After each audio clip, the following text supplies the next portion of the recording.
દેશ અને દુનિયાની નજર સામે છે। થોડા વર્ષો પહેલા ગુજરાતનું નામ પણ નહીં જાણતા હોય તેવા દેશો આજે વાઇબ્રન્ટ સમિટ્સ દ્વારા કરોડો રૂપિયાના મૂડીરોકાણો સામે ચાલીને કરી જાય છે। તેના દ્વારા જ તો રાજ્યમાં આજે ઉદ્યોગો, વ્યાપાર, રોજગાર ધમધમાટ છે।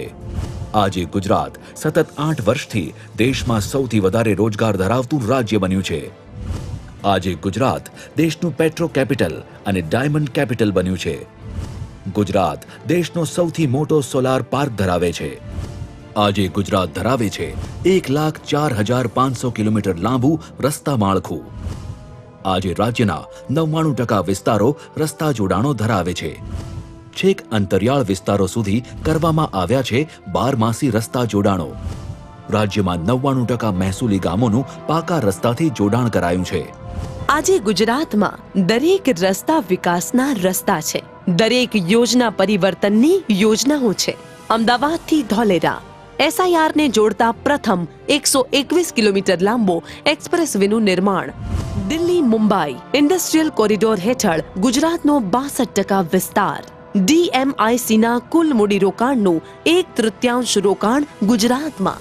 સ્પેશિયલ ઇકોનોમિક ઝોન એક્ટ 2004નો ઠરાવ પસાર કરનાર ગુજરાત દેશનું સૌપ્રથમ રાજ્ય। આ સરકારે કુટુંબના મુખી બનીને રાજ્યના એક પરિવારની દરકાર કરી છે। યોજનાઓ તો પહેલા પણ હતી, પણ આ વખતે બધી યોજનાઓ પાછળ હતો આપણા દીર્ઘદ્રષ્ટા મુખ્યમંત્રીશ્રીનો એક દ્રષ્ટિકોણ, જેને આવનારા 50 વર્ષોના ગુજરાતની કલ્પના કરી છે અને ત્યાં સુધી આ ગુજરાતને પહોંચાડવાની શરૂઆત કરી છે।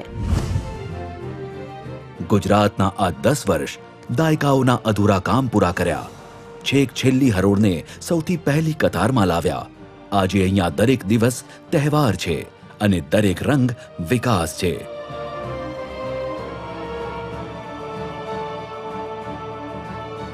વિકાસ રંગે રંગીના આવધરા ગુજરાત, એકથી અધૂરી સૌથી પૂરી થાય ધરા ગુજરાત, થાય ધરા ગુજરાત।